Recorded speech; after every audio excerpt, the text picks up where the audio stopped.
you gift us with the gift of friends and the opportunity we have to just honor the significance of that, to celebrate the life that was lived that has touched us in so many ways.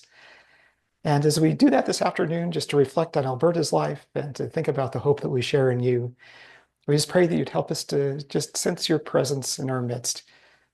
We are grateful that you are more eager to be here for us than we are even to ask. And so we pray in Jesus' name. Amen. We wanted to begin this afternoon by just sharing some music with you. Diane Johnson has a song that she has prepared, and let's go ahead and give you a chance to do that now.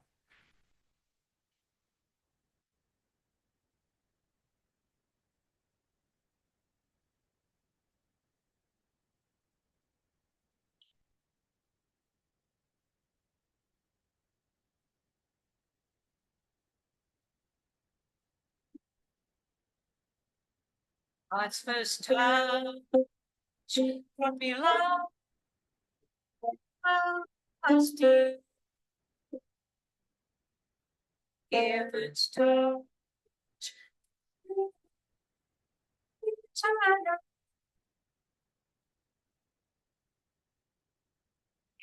Its touch.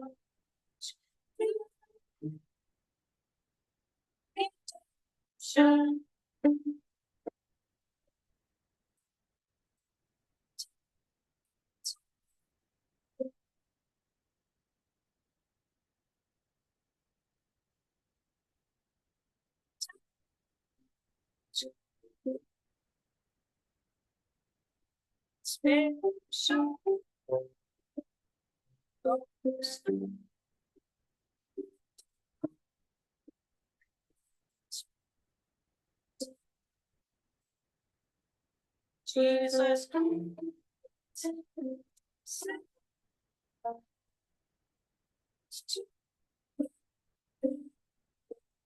the sweet Savior, so touch me, I think.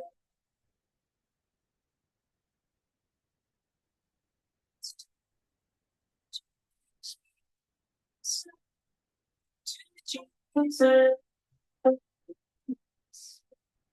how God still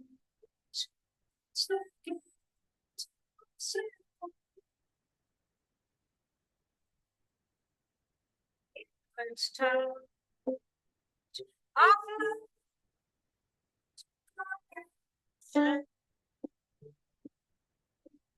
It's life.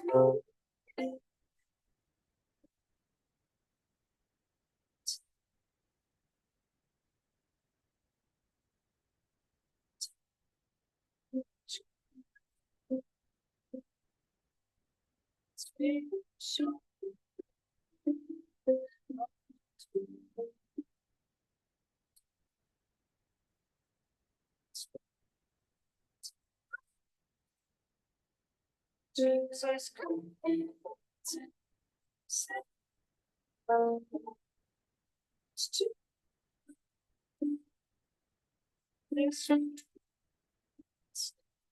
Savior,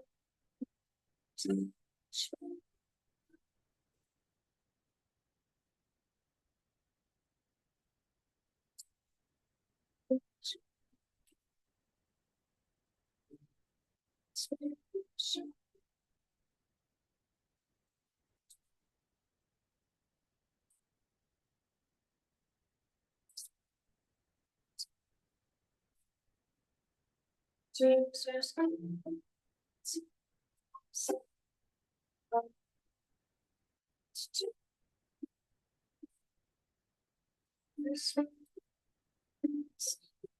Savior, so touch me.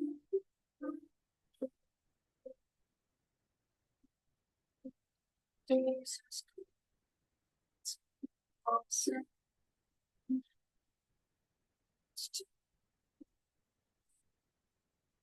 the sweet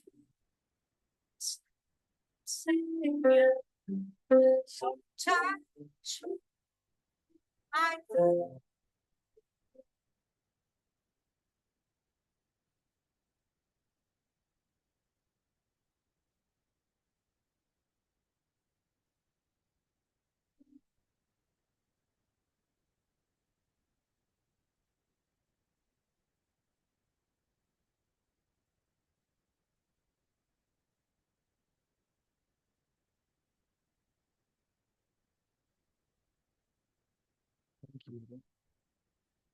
Uh, there's a lot of metaphors that we often use to describe someone's life. And one of the metaphors that we often use to describe the course of our lives is that of a journey. And I can think of few people for whom that metaphor fits so well than for Alberta. On the occasion of her 90th birthday, when we were here in this room celebrating, uh, we talked a little bit about the journey of her life at that point. And about that same time, Damaris Matthews wrote a short article about her entitled "No Dust on These Shoes," which I think is a pretty fitting way to describe Alberta's life. I'd like to quote from you some of what Damaris wrote, just to give you a quick sketch of Alberta's journey over the course of her life. And her sons will be going into that in a little bit more detail as we get on into the service today. So Alberta was born on July 28, 1929 in Iowa. Was it really? So I don't know where 28 came from. So we have her two days longer than she's actually here. I know she was on the 30. So July 30, 1929. She was the youngest of four children. So far, so good. Okay. And her father, E.J. Green, was a district pastor of four small Christian churches at the time. When illness forced him into early retirement, the congregations asked her mother, Jeanette, to carry on the pastoral duties in his place. Alberta clearly comes from a lineage of very competent women who knew how to lead. In the 1940s, after some evangelistic meetings, Alberta and her mother and one sister joined the Adventist Church. When the officials at the Iowa conference learned that Jeanette was an experienced preacher, they eagerly asked her to continue preaching in many of the smaller Seventh-day Adventist churches in the area. And though the church in those days was not inclined to ordain women as ministers, she was given the title of Bible worker and rode the railroad from one small town to another to serve a number of various churches in her care. With her mother on the road so much, Alberta wound up attending boarding academies beginning at about the age of 13. She attended Oak Park Academy in Iowa, Emmanuel Missionary Academy, now Andrews Academy, I believe, and finally Indiana Academy, from which she graduated in 1947. It was during these years, she said, that I learned to be organized and to get along with all kinds of people, which were qualities that she was very well known for. After obtaining her bachelor's degree in accounting from Union College, Alberta went on to hold various financial positions in several states as a denominational employee. While assigned to the Glendale Adventist Hospital as assistant to the chief accountant, she met the man who had become her husband, Alfred Brown. They had two sons, Larry, who went on to earn a PhD in physics and work for NASA, and Kendall, who became a musician and is working in the music industry. Alfred's career as a trust administrator for the General Conference took him to places all over the United States. And so Alberta got to do quite a lot of traveling at that time. She lived in 11 different states, and during that time became quite proficient at knowing how to pack up and move her household in the process. While she was living in Texas, she completed her master's in public accountancy at the University of Texas. And this, combined with her successful completion of her CPA exam on the first try, qualified her to become an auditor for the General Conference, which was a position she held officially for over 25 years, somewhat unofficially even after she retired several times. After her husband Alfred died in 1989 from a brain tumor, Alberta worked hard to keep the family financially stable, and also during that time had the opportunity to travel widely. She was auditing books from Florida to France, from Kenya to Hong Kong, and traveled to every continent in the world except for Antarctica. In fact, anyone who had ever been to her home when she lived here likely saw her collection of souvenirs from at least 40 different countries that she displayed on her walls and on her refrigerator door in the kitchen, a testament to all of the traveling that she had done throughout the course of her life. During the years that I knew her, during which she seemed to be constantly retiring, she still managed to continue traveling to all kinds of different places, doing quite a bit of auditing for the General Conference and being involved in mission projects all around the world with Maranatha and other Adventist ministries. And she was often accompanied by her friend, Jean Zachary, who was kind of just a good friend and sidekick in all of the adventures and projects that she was involved in. And yet, with all of the traveling she was doing, she was still also very involved in the life of her local church right here. She served for years as a deaconess, as a money counter, in various areas of church finance. And along with Jean Zachary, she was the head of our senior ministries for quite a number of years. For many years, she hosted New Year's Eve, 4th of July, Memorial Day gatherings at her home. Many people here may have attended those. And she enjoyed getting together with others at various Vespers and game nights and other events that she either planned or attended here at the church. Alberta was really a fun and creative person and wise, having built over the years on that skill I mentioned earlier of knowing how to get along well with all kinds of people. She's not only really good at being organized, but she reflected in her character an incredible picture of who Jesus was. When Dan Jang learned of her passing back in 2020, he sent me an email during that time and shared a couple of little stories with me that just gives you a little glimpse into her spirit and some of the traveling she did. And I just want to share with you a couple things that Dan Jang shared with me. The first recollection of his was meeting up with her at the San Antonio General Conference session right after the vote on women's ordination. Some of you may remember that time. Here's how he described it in the email at the time. He says, as I was trudging back through the hall, I came across Alberta, and I think it was Jean Zachary or Doris Roth, sitting at a section reserved for retired GC workers. As their Sabbath school teacher, I felt obliged to pay them a visit and inquired how they were doing. Oh, isn't this just so silly of the brethren, said one of them. It reminds me of when I was in academy, said the other. They told us we would be lost if we ever wore pants. Both ladies at the time were wearing pants. And then Dan also shared this incident that Alberta had related to him. She had told him this story. She said she had been sent by the General Conference Auditing Service to a hospital in Japan during the late 60s. The hospital telegraphed the General Conference Accounting Service in Tacoma Park saying that Japanese social mores would not permit a woman to audit the work of a male treasurer. Her boss responded that if Sister Brown did not audit their books, the administrators would need to explain to the GC officers at the next division meeting what it was they were trying to hide. It seems like Alberta was very involved in advancing the work, the cause of women's equality in the region at the time. So not unlike her mother before her, but in her own unique way, at home and abroad, Alberta was a significant spiritual leader in our church and someone who I really miss working with. She was well remembered for her sense of humor, her delightful cheerfulness, and her outlook on life, her love of adventure and travel. She loved to go places, seeing new things, doing new things, and always with amazing energy and enthusiasm. But even more, I remember her as someone with a solid and settled faith who really reflected and embodied that well.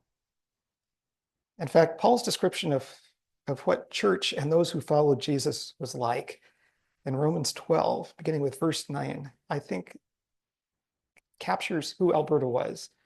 And I'd just like to share this passage with you. Love must be sincere. Hate what is evil, cling to what is good.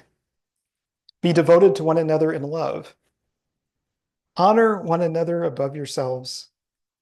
Never be lacking in zeal or energy, but keep your spiritual fervor, enthusiasm, serving the Lord. Be joyful in hope, patient in affliction, faithful in prayer. Share with the Lord's people who are in need. Practice hospitality. Bless those who persecute you. Bless and do not curse. Rejoice with those who rejoice. Mourn with those who mourn. Live in harmony with one another. Do not be proud, but be willing to associate with people of low position.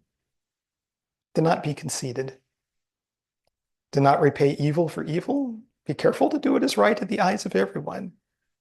If it is possible, as far as it depends on you, live at peace with everyone. Do not be overcome by evil, but overcome evil with good. And I think that describes Alberta really well. And something else that I think that she would like to share with us if she had the opportunity to speak today as we gather together to celebrate and to look forward in hope are these words from Paul in 1 Thessalonians 4. It says, brothers and sisters, we do not want you to be uninformed about those who fall asleep in death, so that you do not grieve like the rest of mankind who has no hope. For we believe that Jesus died and rose again, and so we believe that God will bring with Jesus those who have fallen asleep in him. According to the Lord's own word, we tell you that we who are still alive, who are left until the coming of the Lord, will certainly not precede those who have fallen asleep. Nobody's getting ahead of Alberta. For the Lord himself will come down from heaven with a loud command and with the voice of the archangel and with the trumpet call of God, and the dead in Christ will rise first. After that, we who are still alive and are left will be caught up together with them in the clouds to meet the Lord in the air. And so we will be with the Lord forever. Therefore, encourage one another with these words. And so it is with these words and the rich memories of the bits of Alberta's journey that we got to share and enjoy and be a part of that we do feel enriched and encouraged today. And so, as I mentioned before, around the time of her 90th birthday, when we gathered to celebrate with her right here in this room and to wish her well as she relocated to Texas to be closer to her family,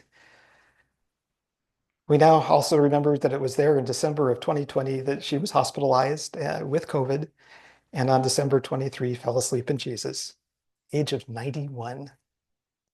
She now awaits the resurrection morning and rests with the West for the rest of us, looking forward to an even more amazing journey ahead, in which our life here is just a prelude, a larger story that still awaits to be written. And I suspect that Alberta's up for the adventure. We'll look forward to that. And so what I'd like to do with the time we have together this afternoon is take a few moments for her sons to spend a little bit of time with us, just going through some pictures, going through some memories, kind of sharing some of that, and providing an opportunity for some of you who may have some memories and things that you would like to share as well. So we'll invite you to come on up and talk to us about your mom. Hey, great. And will they be able to hear me on the? They will, yes, because I am going to leave the microphone with you. Okay, So yes, I wasn't there is a sure way. about that. The people in the room will have no trouble hearing me at all. I don't have a quiet voice. But my voice is not loud enough to reach to Maryland without some assistance. So if I can just clip this on here. Probably the best way. Okay, I'll just put that in my pocket. Okay. And I got my clicker here. So yes, my name is Kendall Brown. I am the youngest of Alberta's two sons. That is my older brother, Larry. One of his children was able to come with us for this. This is Elwin. And this is my cousin, Kay. You will see pictures of all of us in the slides that you're about to see coming up, as well as a bunch of others. We've got a whole lot of slides. Every slide I'm going to show you has a story behind it, but if I told you all of the stories, we would be here all night. So I'm going to try to do the best I can to not ramble too much on, but some of them I'm going to go ahead and tell the story, and then some we'll probably step through fairly quickly. We're going to start where it all started. This is where my mom was born, not in a vacant lot, but there used to be a house. This is in Diagonal, Iowa. And her grandfather was Art Jessup, and he was the town doctor of Diagonal, a small town which is still a small town to this day. Its population is about 300. Um, so he lived there with his family. My grandmother lived there when she was a child. And after she had grown up and moved away and was living in Des Moines, and she was married and having children, three of those four children, as Pastor Ken mentioned, there was my grandmother had four children. Three of them were born in their grandfather's house because he was a doctor. This was the 1920s. My grandmother went to his house and he delivered her children there. So my mother was delivered in the house in Diagonal. This picture, of course, was not taken back then. It's fairly recent. We'll circle back on some of this stuff. This is my grandmother, Jeanette Jessup Green Payne. I don't know when this picture was taken.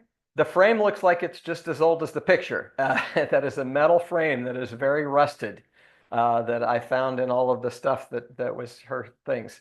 As Pastor Ken mentioned, she was a very, what's the word, individual person. Very force of personality was large with that woman, and I feel like I aspire to take after her a little bit in some of that. And then obviously my mom took after that as well. This was my mom's dad, Joseph Green.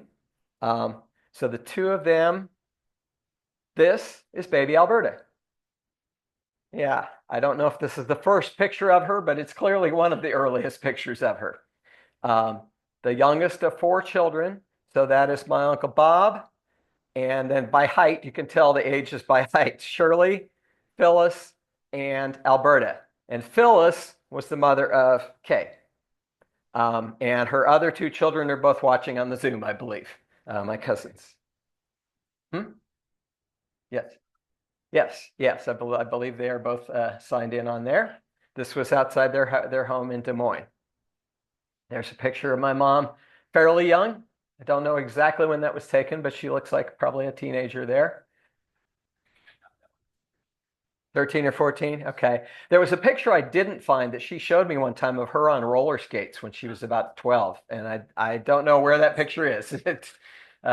Because I asked her one time, I said, have you ever had long hair? Because as you probably all knew, she had short hair for most of her life. And she said, yeah, here's a picture of me with long hair when I was 12. So there's another young picture of her. This is a picture of her with her mother. Obviously around that same sort of general time frame. This, I believe, is Alberta and Shirley and Phyllis.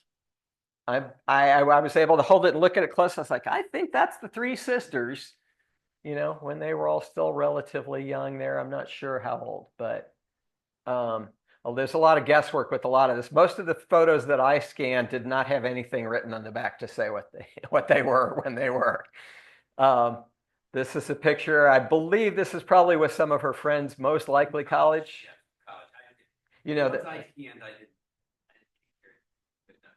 Okay. No, I was pretty sure that this was with some of her college friends. Okay. And was that at Emmanuel Missionary College? Because didn't she go to two different colleges?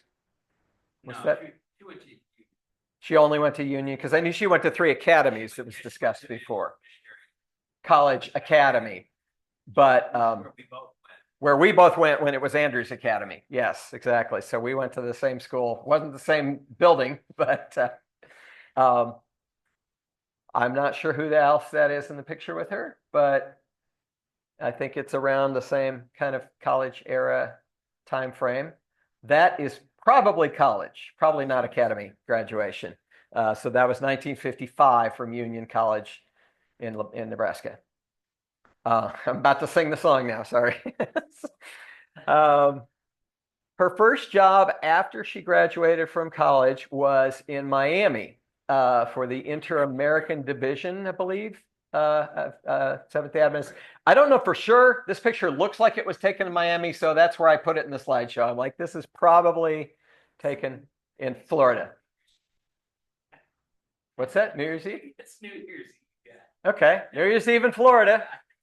There you go. That's pretty nice. Now, this picture actually had something written on the back of it. It said September 1961. They were not married yet. They got married in March of 62. So this is when my mom and dad were engaged. That is my dad's dad sitting behind them, Earl Brown. They had the same hairstyle, my dad and his dad. So this would have been, they were probably already engaged at this point, about 4 months before they got married. Okay, there's the wedding. We got a few wedding photos here. So this was March of 62 in Glendale. We're going to go and visit that chapel in a couple days here at what is now Vallejo Drive Church. And I believe that the chapel they were married in is actually still standing. That's my impression. We're gonna find out. And Kay was at the wedding. So there's a nice little moment back, in the dressing room, getting ready, making an amusing little gesture to the camera. And that is her mother, I believe, putting on the hat next to her, getting ready for the service. Somebody helping her put on the garter beforehand, one of the bridesmaids, I believe. What's that? Oh, is that your mother? I wasn't sure if it was from the angle, because she was the matron of honor. I do remember seeing that. So Phyllis, that is Phyllis. And then at the reception, there's a famous quote that we always knew in our family that Phyllis, when they were making their speeches at the reception, my mom's maiden name was Green, and she married Alfred Brown. And she said, "Isn't it sad how young green things get old and turn brown?" So, there you go. So there's a young green thing getting old and turning brown.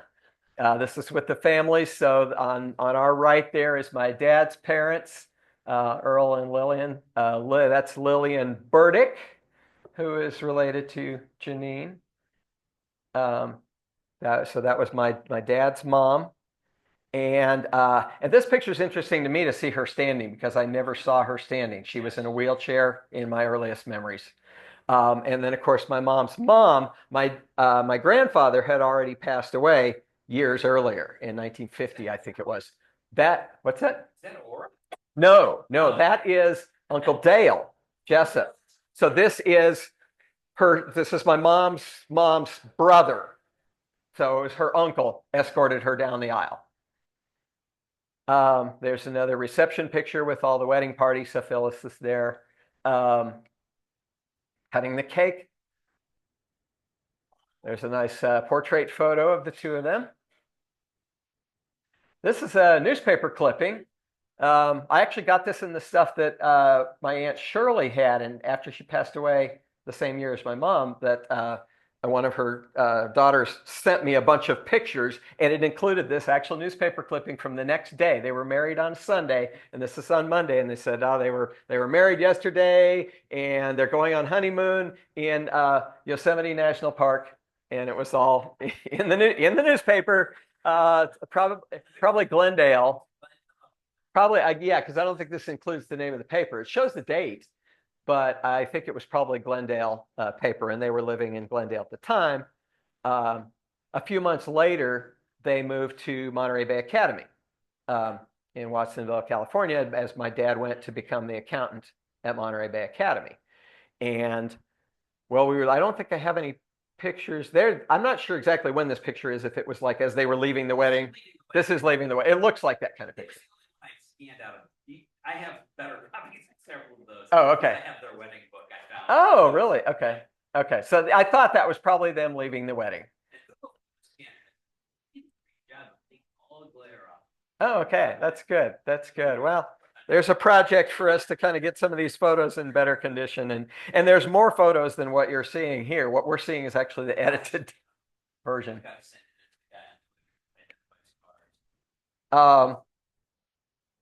Now, the next two photos, I'm actually not sure exactly where or when they were taken, but these are not at the church. No, because this is clearly the same day as this. Look at what my mom's wearing. They're opening gifts, but this is not at the church, because look at the painting behind them. That is the painting that was painted by Kay's father, Ray, for them as a wedding present of Mirror Lake at Yosemite, because he knew they loved Yosemite. Kay was telling me he used to paint a lot of paintings from calendars. He would take calendar photos and paint these paintings. And so he gave that to them as a wedding present. It's hanging on the wall. So my guess is this was actually their home there at Monterey Bay. This is now on my wall, that painting. Yes. My mom obviously kept that all her life. I've inherited it. Will pass on to generations after me. And hopefully we'll be able to pass the story along with it as well, that it was painted, by Ray Wycombe for his wife's sister's wedding. So I thought that was very cool. So that's probably the house in Monterey Bay. What they're opening is it says wood finish cookie jar. That's the cookie jar we grew up with. I have it. I still have the cookie jar. It looks like a giant shoe with a roof on it and a window, and somebody looking like the old woman who lived in a shoe. It's like based on that. So yeah, the cookies are probably stale by now. So yeah, I saw this photo just a couple of years ago. I was like, oh wow, that's the cookie jar. Yeah. This obviously is not an old picture, but this is the hospital where both Larry and I were born. This is in Watsonville, which is just a few miles from Monterey Bay Academy, where our parents were living for 3 school years. And we'll circle back to that again later as well.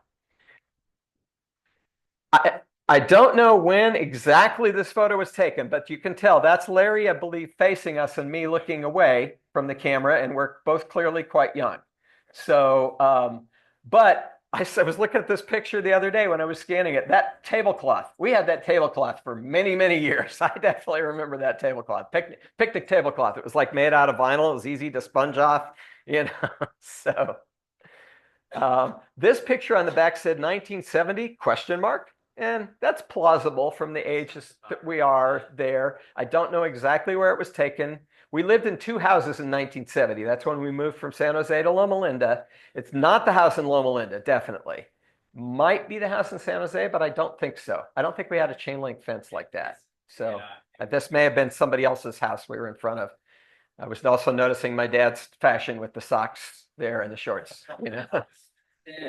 Yeah, 1970, you could still maybe kind of get away with that. I don't know. Dad was not a slave to fashion. What's that? I said I might do. Yes.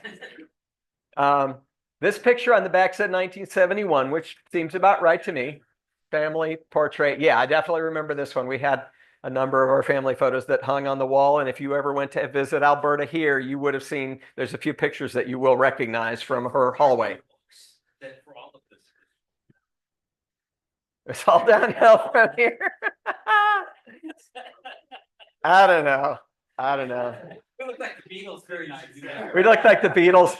We look like the Beatles young, and now I look like the Beatles old with the long hair. I look like George Harrison in 1970, right? Yeah. Yeah. Well, that's a compliment. I think George Harrison was pretty cool. Your mother did not go far downhill. No. She didn't really change that much in her look,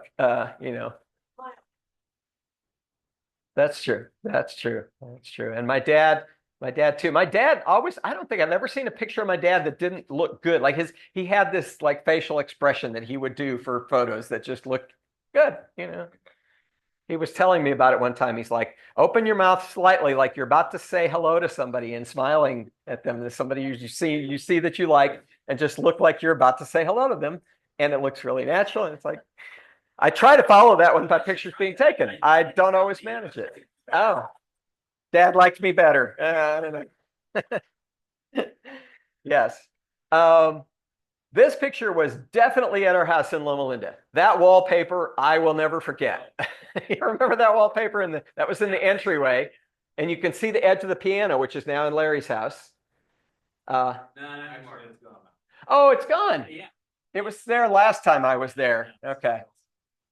The floor was sinking under it. Under the piano. Nice. This is clearly. Okay.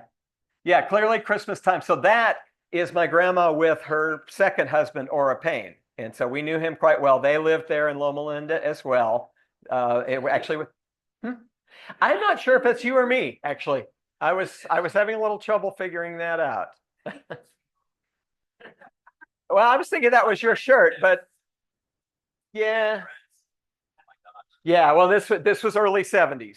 So yeah, I'm not I think that's me. I think that is I.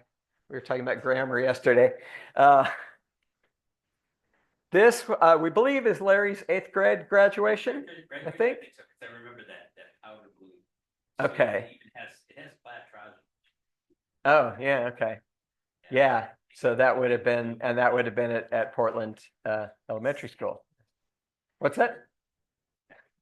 I remember having some plaid pants that were, mine were like red, white, and blue, and yours were maybe the same pattern but different colors or something. And so, yeah, there was some matching. We also had matching polyester leisure suits. Larry's was blue and mine was green with blue and colored check. Yeah, and so and then my shirt was white and green, and your shirt was white and blue checked shirts underneath it. I wish I still had that just for the artifactness of it. You know, that was the mid 70s. That is my cousin Kay at the bottom right of the picture. We believe this picture was taken in the summer of 1982 in the San Diego area. Our dad was probably taking the picture because he's not in it. I just didn't remember that Susan went with us on that trip.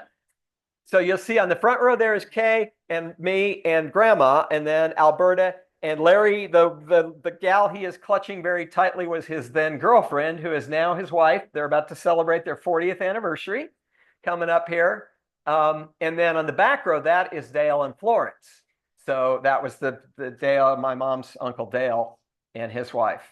The two young people, we haven't quite determined yet who they are. I believe they were relatives of some sort, but we're going to see if we can figure that part out. But I'm pretty sure that was the summer of 1982. It's the Brown family. Look, we're all wearing brown. I distinctly remember this. This was in the early 80s, and we were going to get our family portrait taken. We didn't discuss ahead of time what we were going to wear. And I don't know why not. Doesn't it seem like what you should do as a family about to get your portrait? We all just picked out something nice.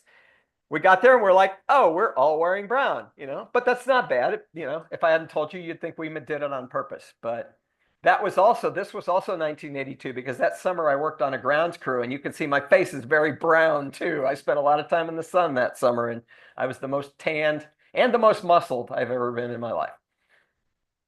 The next time we had a family portrait taken, none of us wore brown. This was just, I think, a year or two later. And we're like, okay, let's not be the Brown family this time. So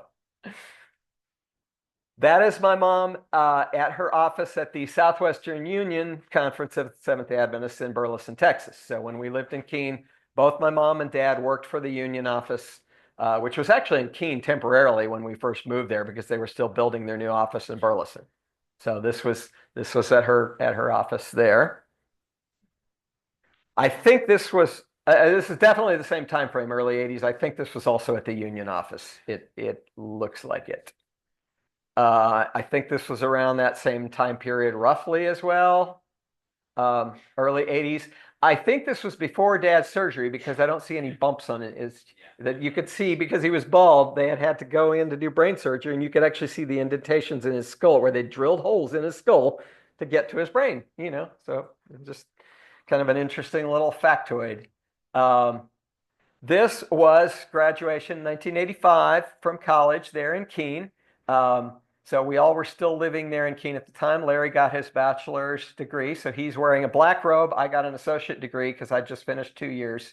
At that time, I did continue and get my bachelor's degree 2 years later, but that's how you can tell. And then immediately following these services and the wedding the next day, so Larry and Susan graduated on Sunday and they got married on Monday. The top of my head is cut off in this picture. I'm not quite sure why. I did turn out to be the tallest in the family, but that's not a huge distinction. I'm not really all that tall. Yeah, it may actually have been a picture taken by a relative while the official portraits were being taken, and you get other people lining up. I call that a cheap shot, you know. Somebody else taking a picture that somebody else has lined up. But so after this, Mom and Dad moved out here to California to Thousand Oaks. They had already set that in motion even before Dad had his surgery after this, shortly after this. Larry and Susan moved, shortly after this to Chicago to go to grad school. I technically moved to California, but I continued school there in Keene. And a couple of years later, I got a job there and I stayed there and I still live in Dallas. So I'm still in Texas. This is the wedding reception, correct, Larry? I think this is immediately following. Wasn't that what you were wearing? This is the wedding shower. So this, yeah, should have been before. Okay, this is before. Because those are gifts, I think they're, yeah. All right, so yeah, clearly the same time period, at least. This is after Dad's surgery, because when I looked at the picture closely, I could see the little dents in his forehead. I think this is the townhome in Simi Valley, though it might be the house in Thousand Oaks. It's Christmas. Yes, that couch. We bought that couch when we were living in Loma Linda. And then when we moved to Keene later, we had it recovered. And that's the recover. And then the hexagonal table next to it and the painting behind it that I still miss. Mom gave that away before I had a chance to say, hey, give it to me. I'll take it. So this was 85, 86, 87, somewhere in that time frame. At Christmas, because you can see the Christmas wrapping paper and such. Maybe I took that picture. I'm not sure. There's a picture of my mom and another one from the same photo session. That says 89 on it. So I know when that was taken. And that would have been after Dad died.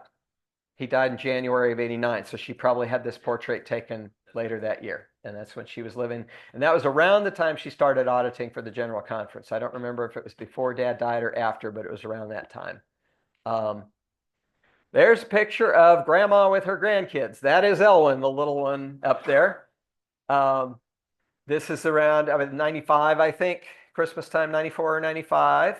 And then I think this was maybe not the same day, but the same Christmas probably. Those foot warmers I'm wearing were actually knitted by my mom. She went through a brief phase where she knitted stuff, and she knitted foot warmers for my dad and for me and for some other people. And so I think I still have those, but they wore out at some point eventually. So, and that I would believe is Elwyn there. That's a very good point. That's a good Alberta portrait character portrait that she learned how to knit, but yeah, it involves sitting still for a long period of time. And so she didn't stick with it for a really long time because she didn't tend to sit still very much. And actually, that owl picture thing in the back, was that like a latch hook rug or where did that come from? Okay. Susan probably did it, Larry's wife. I'm not sure exactly when or where this picture was from, but it was clearly in her many travels. So, but she started traveling. It looks like it was around that same time period. Just right, yeah. So she was able to do a lot of traveling. And then once our grandmother moved into a senior facility, then she did a little more traveling for a year or two before she died, I think. And then once she was gone, then she was able to travel all the time she wanted, and there wasn't anybody waiting around for her to get home. She'd already given away the dog, Spike. And this is a picture of the four siblings that we saw earlier in much smaller form. That is Shirley, Alberta, Bob, and Phyllis. This would be at their mother's memorial service. Was that in Des Moines, right, Kay? There was a memorial service because she's buried in Des Moines. She died in California here, but she's buried in Des Moines next to her husband. And we'll actually see the grave sites coming up shortly. So that might be the last photo of all four of them together. This, I believe, is at the Train Museum at Griffith Park here. This was the kids' first trip ever to California in the Christmas of '96. I don't know. I tend to remember dates. They just stick in my, yeah, some long-haired dude just snuck into the picture. I don't know who that is. It's just wandered along. Hey, can I be in your picture? Yeah, okay. That obviously was my mom's 68th birthday. So this would put that in 1997 at the time when she was living in Maryland. She moved from California to Maryland at the beginning of '97 to spend some time with her grandkids, while they were still young. And she was working for the GC, so she was able to transfer back there. Lived there for about 2.5 years, and then she retired at the age of 70 and moved back here to California at that time to Banning. Luscious lemon cake. Oh yeah, that cake is legendary it tastes a lot better than it looks. All the frosting is on the inside. You get to take some of it home because the frosting seeps into it and it doesn't look like it's got any frosting. It looks like a plain yellow cake. And yes, this was a walk through Bethlehem that they did together. What's that? They did it down at the general conference. At the general We do conference, every was it? year, Okay. at Christmas, you can walk through it. Okay. Yeah. So they went and did that. So that would have been probably 97 or 98. Full Parts historical recreation You know and what? Mel Brooks. Right. If you were up here, the people back east could hear him, and he's got. Oh. Say, if you want to stand up at the front, just saying. Yeah, Larry, you want to come up here and talk into my chest? No, you can see the pictures. Oh, does that one work too? You can, Larry, you can see the Testing. Yeah, there we pictures go. right. You can see the pictures right there too. So Okay. that's how I'm knowing what they are. I'm actually not psychic and being able to. I'll set I up. didn't memorize the slideshow quite that well. I am the one that put these in order, but this is Mom with her sister Shirley. This was probably at Shirley's place in Arkansas. She lived for a while in Arkansas, and that's my guess is that that was outside her. One time my mom and I were driving all the way because she was giving us her truck. So we were driving it all the way from California to Maryland. I thought Susan did that, and you were. That was a different Israel. truck. That was a different truck, And that was Okay. Chicago, and I was in Israel. My Yes. dad had just died. Oh, And okay, so and this they was couldn't the- get a hold of me. And so anyway. Yes. So no, this was the blue truck. This was right. well, I don't know, whatever truck it was. We were doing Yeah. it like 2 days, and we're driving like nonstop and trading From off California to and Maryland. sleeping in the above the cab while the other person drove. We got to my aunt's place, and we were like fighting over whose turn it was to drive next. And my aunt was like, "Why don't you just spend 8 hours here and both of y'all sleep?" And that worked out. Oh, that's great. That's great. I don't think I'd heard that story. That's good. Did it look like that? Does that look familiar? It looks like it's a You know trailer- what that looks like trailer to home. me? That Yeah. looks like a sign front in Palm Springs. But what do I Oh, know? it looks like a trailer home to or prefab home to me. Oh, yeah, you know it could be. But I was very tired. yeah, well, yeah, because it's possible you took this picture of them before you left. I don't know. They'd be in No. the center of the frame if I took it. Yeah, no, I'm not sure. This one says 99 on it, so this would be a portrait she had taken around the time she turned 70. And that was when she moved from Maryland back here to California. So she either got this done in Maryland or here in California. So now we've got a few photos. As Pastor Ken was mentioning, she did a lot of traveling, both for audits that she would do in other parts of the world and Maranatha projects that she would go on to help with, with school or a church building or refurbishing and all that. And so I got just a few of those pictures. Thank you, Damaris, for a lot of these pictures. The next few pictures that we're seeing, the next handful came from that you got from her for her 90th birthday party, just of her and a few of the 40 countries she visited in her life. She never stops moving, I think that was her last Maranatha trip. Okay. That looks like Egypt. Was that Egypt? I think Okay. that's Egypt, unless it's Mexico City or something, but I think that's Egypt. And Egypt was her last Maranatha one. Oh, okay. Okay. Yeah. Okay. Because she'd always wanted to go to Egypt and finally got to go. Oh, okay. That's great. That's great. Okay. Yeah, because I didn't know where this one was taken. This is a picture of Alberta with her brother Bob and his wife Bernice. And this is in Larry's home. Oh, look at the piano. That's the same piano. Yeah. From the earlier photo. There's this This is is piano. Yeah. That's at that's that where point, it the was. floor may not have been sinking yet because this picture Mhm. was taken when Bernice was still living. So yeah, Who knows? Maybe that's a seedling. That thing just won't go away. we're not sure. But they It's still still live in around, the same house that they've Yeah, lived in yeah. for. It falls over every time the wind comes up. It's taller. What than the falls window, over? So it doesn't get the sun. That dragon tree. Oh, okay. Okay. Nice. That is my mom outside her home here in Banning. If you ever went to visit her home, you might recognize the grapefruit tree there. We just saw that this afternoon. We drove by there, and the guy came out wondering what his dog was barking at. And we said, "Sorry to disturb your dog, because our mom used to live in this house." And he's like, "Oh, okay." And so He confirmed that tree still is covered. he said that in tree grapefruit. still Yes, that produces tree is still very produces yeah, grapefruits. produces a lot of grapefruit. That was always one thing I loved when I would come to visit mom is fresh grapefruit for breakfast. Go pick one off the tree and cut it open. It's never going to be fresher. There's Mom and Shirley. Kay said that she believes these two photos were from the wedding of one of Dessa's children. So this would be her great niece wedding. There is Watsonville Hospital. This was in Christmas of 2010. So that is Mom and Larry and myself standing in front of the hospital. Presumably taken by Elwin. Was taken by Elwin, yes. He was on that I trip, remember yeah. actually Larry and I went up there and Mom took a couple pictures of us and then she handed to Elwin and said, take a picture of me. I was there too, you know. So that was her sense of humor. I was there too. So we got a picture because I said, you know, I would like to see the hospital where I was born. I had never seen it. We moved away when I was 4 months old. So after I was 4 months old, I never saw that hospital. And it's funny because when we were planning for that trip, I pulled out my birth certificate. She made it. So I have in my hands here this book that she bought and filled out for me. It's called Grandmother's Memories to Her Grandchild, and it's got a bunch of questions, and she answers the questions in them. And in it, there's a question, the place I would most like to see, where she writes, I have been blessed through my work to see so many places, but I really want to see Egypt and go on a Nile River cruise. So she went after she filled this book out. Oh, that's pretty great. That's pretty great. Thanks for finding that. Yeah. Yeah, well, Kay knew it because I only read this I read this, shortly after she passed, but I haven't read it recently. Oh, okay. Yeah, I've been intending to read it this week, but yeah. Oh, that's great. That's great.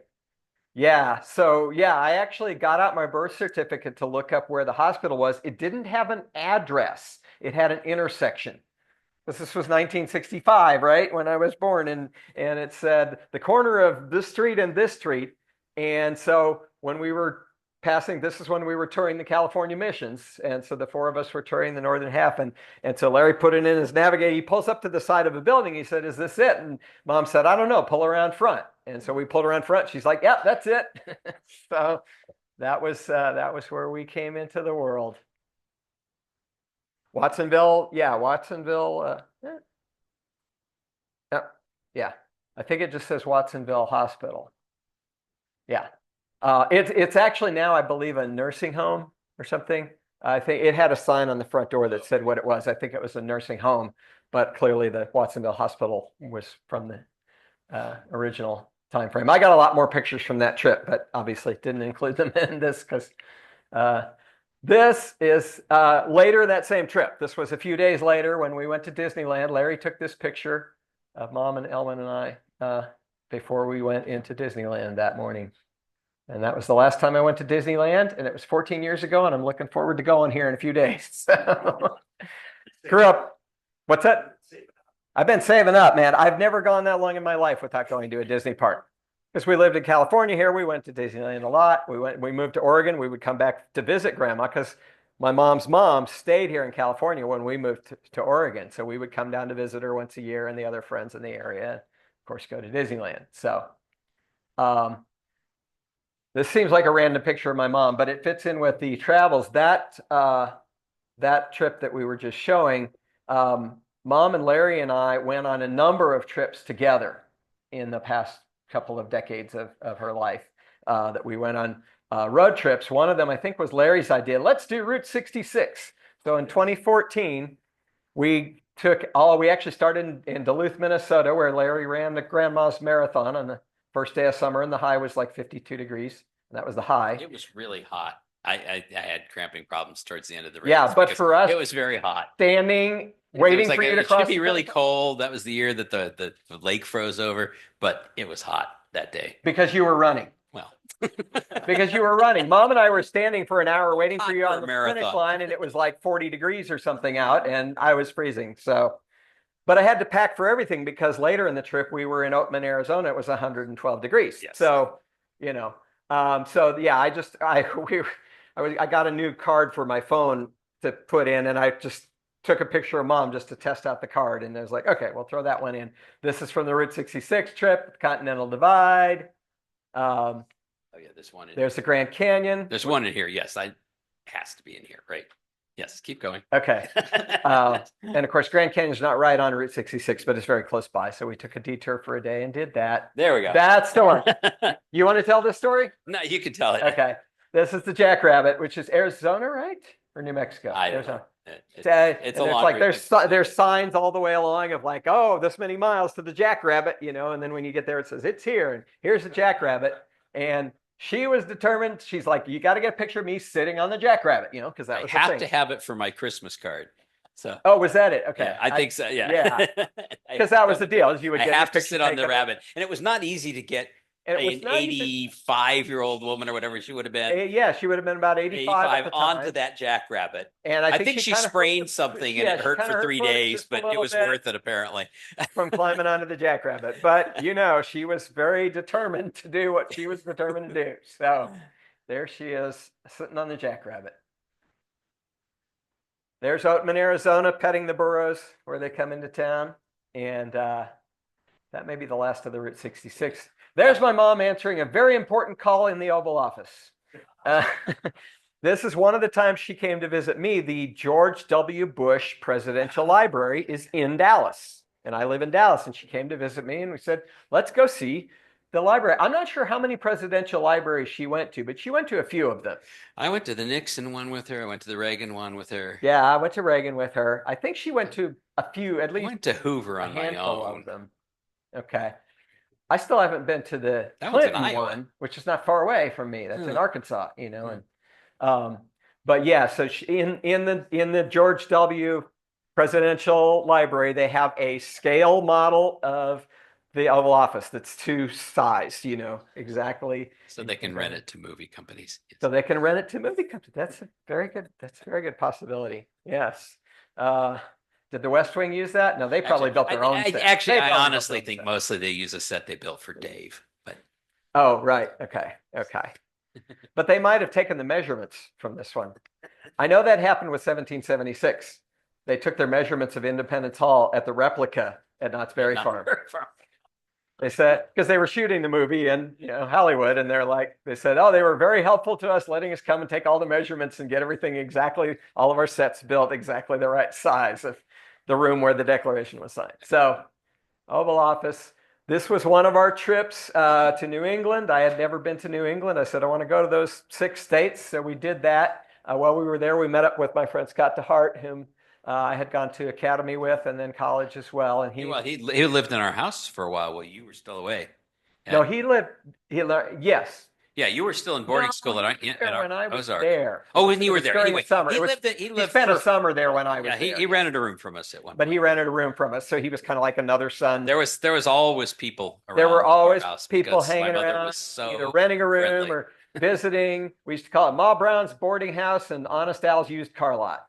Because there'd be a whole bunch of Always cars cars parked parked out there. You know, and a lot of people, they were very, you know, most of you didn't know my dad, but my mom and dad both very welcoming, hospitable people, and always wanted to have people over for dinner and invite people to come by. And a lot of our relatives came by and visited us, you know, and so forth there in Keene. So this picture was actually taken at Walden Pond. Walden Pond, yeah. I think we got a passing person were walking by. Could you take our picture? We were trying to get the closest way back because my mom was, you know, her mobility wasn't quite what it once was. Although Right. there was one time I came out here to see her when she was in her late 80s and she wanted to go hiking, and I hiked up, and she's like, "Well, you know, you go on ahead, hike all the way up to the lake, and then come back because I'm not going that fast." It's like, if you're sure, okay. I hiked up to the lake and back, and I passed her. I met her about halfway back down the trail. Mhm. And she's like, I want to go the rest of the way. You can drive around to get me. I'm like, okay. Are you So I sure? went on down. I got the car. I drove up, and they're like closing at the top. They're closing the gates to the entrance. And I'm like, my 85-year-old mother's out there on the trail. I have to get her. And she came Don't lock out her in a in few for the minutes. Oh, that's great. I don't think I'd heard that story. Yeah, that was one of the last times I came out here to see her. In So that would have been around this same time period because this was 2018. yeah, This she was somewhere in her like early to mid to late 80s. Anyway, right. yeah, right. it was one of the last times I came out here. Yeah, because this trip was the fall of 2018, so it would have been less than a year before she moved back to Maryland.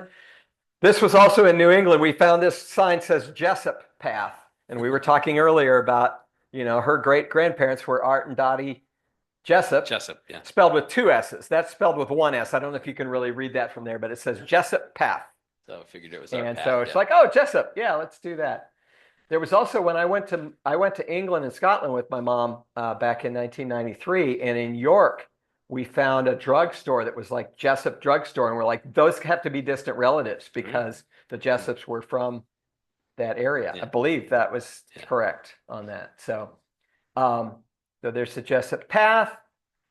This was taken in this very room here. This is the So this was her farewell / early 90th birthday party that we had here in April of 2019 before she moved back to Texas. And thanks again to Damaris for organizing that party back in the day. There we are sitting with, they made a cake that said, what does it say on it? I forgot what it says. Happy 90th birthday. And then I think on the side of the car, it says Texas or bust, because she was getting ready to move to Texas. They made it with the car. Yeah. So the car is driving down the path. Not sure what she was saying about it, but happy birthday, Alberta, at 90th birthday. Yeah. So, because this would be just 3 months before she turned. And the color of the day was turquoise, because that was my mom's favorite color was turquoise. So all of the decorations were turquoise, and that tablecloth was turquoise, and so forth. And actually, Larry is wearing a Route 66 shirt in that picture. So yeah, bought it on that trip. Bought it on that trip. Yeah. Yep. So then this is actually a month after my mom moved to Texas. She went back to Maryland for Elwyn's graduation. Right? This was like May. Yep. That's Elwyn's May of college graduation. 2019. That's it. UMBC, yeah. Oh, there you go. And then there in Keene, where she was living when this was just a few days after her 90th birthday, we had decided to have a party for her there. So this was my mom just a few days after her 90th birthday at the party we threw. This was at the Cummings house, which you would know. Alice Cummings, you're friends with when they lived in California, right? Okay. Alice and Maureen, because I knew they were from California. They moved to Texas the year after we did, and I got to know Chrissy, who was a few years younger than I, and we got to be friends in college and hung out at their house a lot there in Keene. I went to visit Alice just a couple months ago, and she's still living there in that house. It's really, really a nice house. So yes, Alice and Morris Cummings. But my mom said she had never met Alice until she moved back there in 2019. I'm like, I'm surprised they never met, because I was already hanging out at Chrissy's house when my parents still lived there. Okay. Then we went over to visit your folks. Okay. They were there at the same time, and I knew. They're telling me to pass it around. Yeah, so that people who are watching this on Zoom, and I don't know how many of you folks out there are watching this on Zoom, but thank you all for participating in this and listening. And I think it's going to be on YouTube. And then I think it's going to be posted on YouTube later. So anybody who cared about my mom, thank you for caring about my mom. But yeah, so we're getting almost to the end of the slideshow here. That picture was taken. So my Aunt Phyllis was the only one of the 4 siblings who died at lower age than 90. In fact, my great-grandmother, Dottie Jessup, lived to be 100. I believe that I met her when I was like a baby. Yes. I met my great-grandmother. I don't really remember it. Yeah, because she would have been I feel like I remember it, but it may have been people telling me. 2 or 3. I kind of feel like I remember it. Yeah. And so, near the end of 2020, Uncle Bob died at the age of 99. I was hoping he'd make it to 100 like his grandmother did. And incidentally, their mom lived to be 95. He died in September, and he was in Maryland, and it wasn't really safe for Mom and I to try to fly back there for it. And that time we naively thought we would be able to travel by Christmas time, and we were going to go back there for Christmas 2020. Obviously, that didn't happen either. But then when Shirley died, about a month and a half later, her sister Shirley, it was in Des Moines, Iowa. She said, "Can we drive to Des Moines for the funeral?" I said, "Okay, let's do that. We'll drive to Des Moines." So the last trip I took with my mom was a road trip from Texas to Des Moines, which was still a pretty long trek.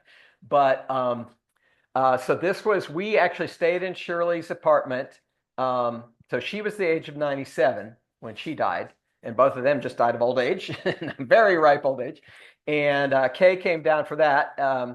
And so we were just sitting there before going to the funeral of Shirley's. This is a Shirley's funeral. My mom got up and spoke, as well as a number of other people out at the cemetery there in Des Moines.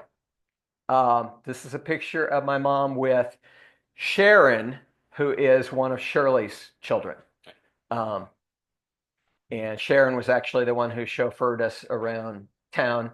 And in fact, she was driving us back to our place, and I said, "Can we go by the place where you used to live when you were a kid, where Larry pushed me on the tricycle and I fell down and I got a scar?" And she drove us by there, and I'm like, "Oh yeah, look, that's where that happened." So, Oh my! You didn't take a picture?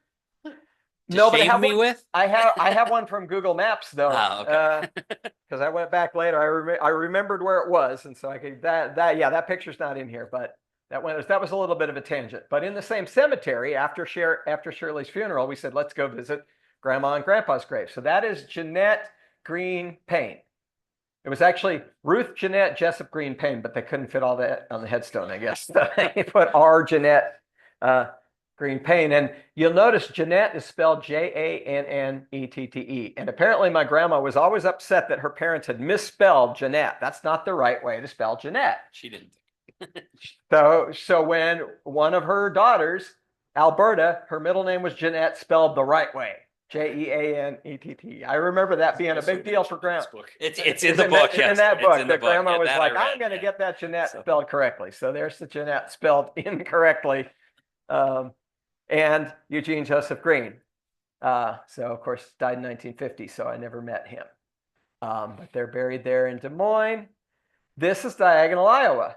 This is where we started, because I was looking at the map and I'm like, well, if we drive to Des Moines, it's not far off of the freeway to take a jaunt out to Diagonal. I'd never been to Diagonal. I'd always known my mom was born there. I didn't know anything about it. I'm like, "Can we go see where you were born?" "Okay, yeah, let's do that." So she was the one who took us to the vacant lot and said, "All right, this is where his house was. This is the main street of Diagonal. This is the big downtown, as it were." You can see the water tower up there on the hill.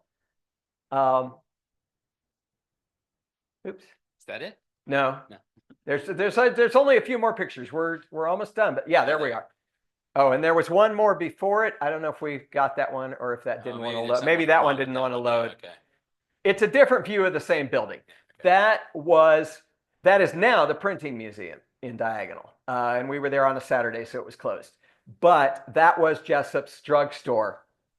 Art Jessup, my great-grandfather, ran that drugstore, and his family lived above it. So my grandmother lived upstairs from there. My mom was saying from age maybe 9 to 14 or something that she lived upstairs above the drugstore. This is the other end of town, and it's like not far away, but there is Art and Hattie Jessup, and the dates on there are 1870 to 1970. Oh, yeah. 100 years that woman lived. So, and this is quite probably the last picture ever taken of my mom.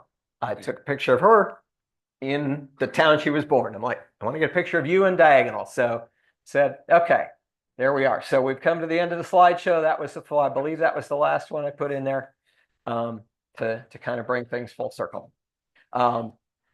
And like I said, there's a whole lot more stories. And if we visit for a little while, if you want to ask me any stories about any of the other pictures you saw, we can do that. We need to write a book or something, probably gather all this stuff together. But thanks again to the Calimesa Church for hosting this gathering. And I think Pastor Kent's going to come back up here and kind of do some other stuff.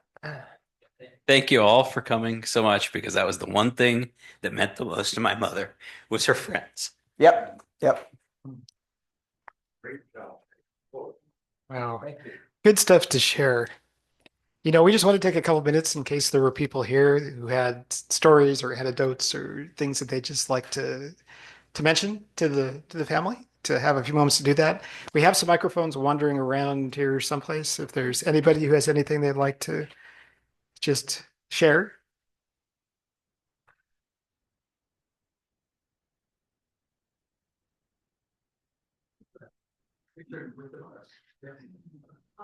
Got more pictures around here, so we'll have time together to kind of look at some of those. So. Not me. Just hope someone here wants to say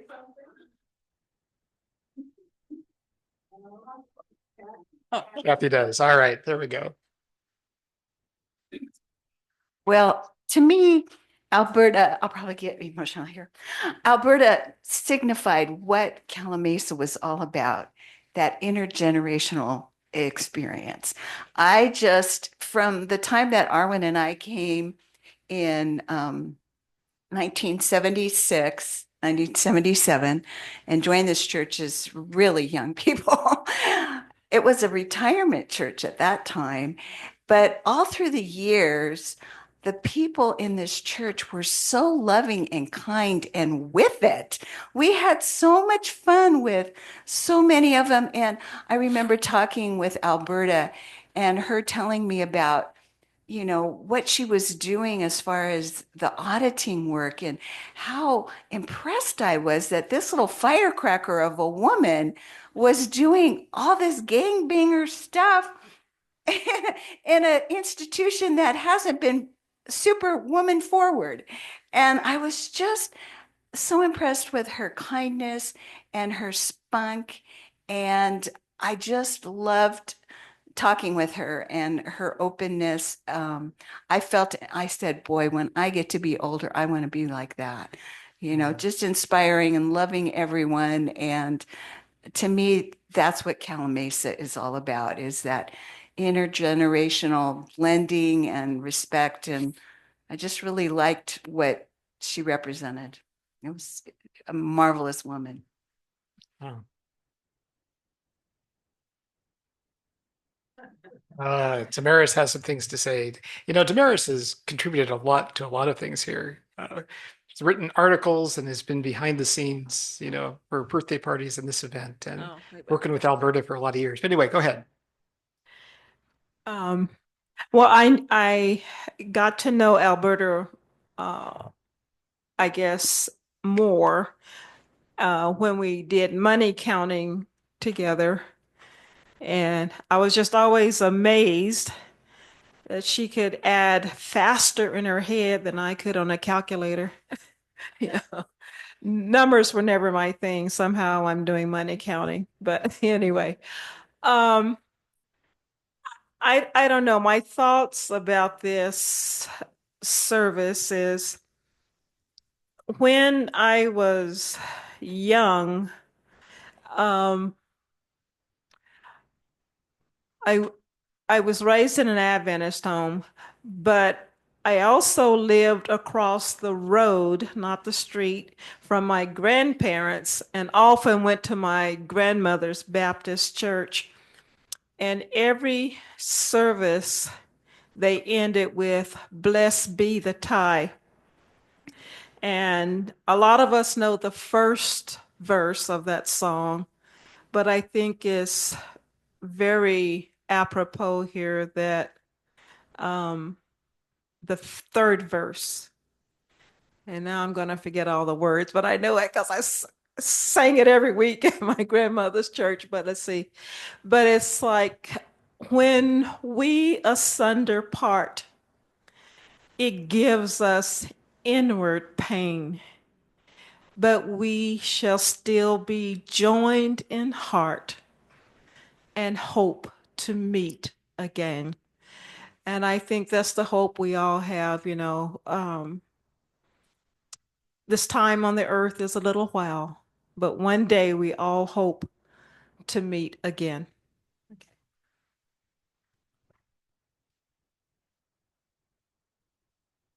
It's kind of interesting when I came to Calimesa it was mostly with the idea in mind of working with high school age kids and younger kids. And as I was here longer and got older and grayer, I had the opportunity to do a lot of stuff with Alberta and Gene and some of those folks in senior ministry stuff.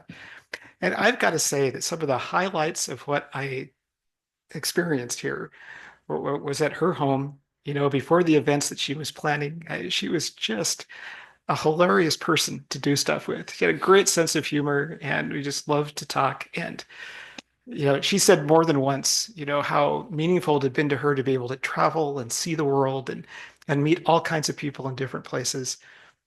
And Lael and I both just really looked forward to the opportunities to be able to just sit and listen to her stories and listen to her share some of the stuff that she was involved in. So just lots of good memories.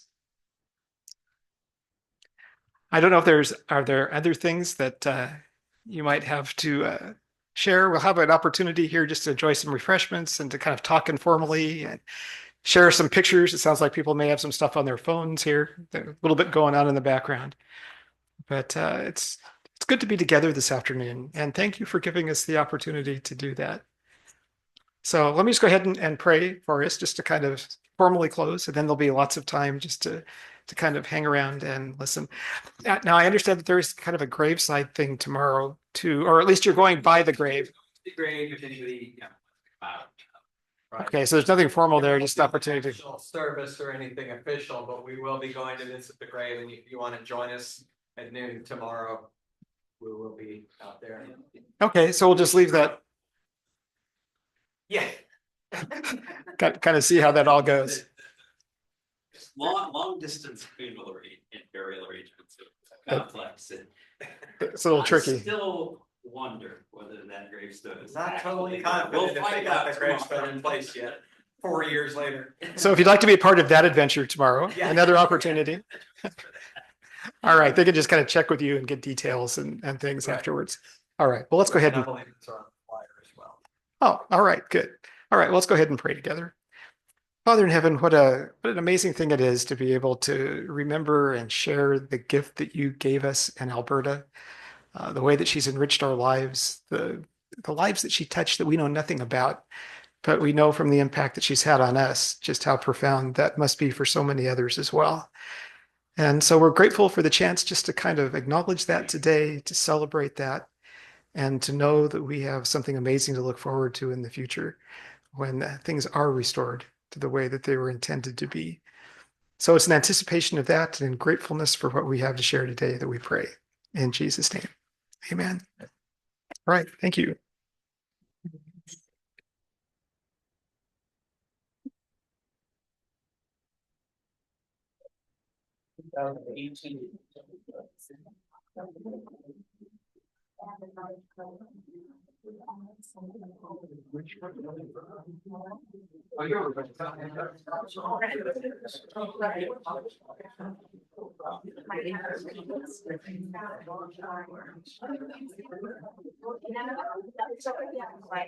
Yes.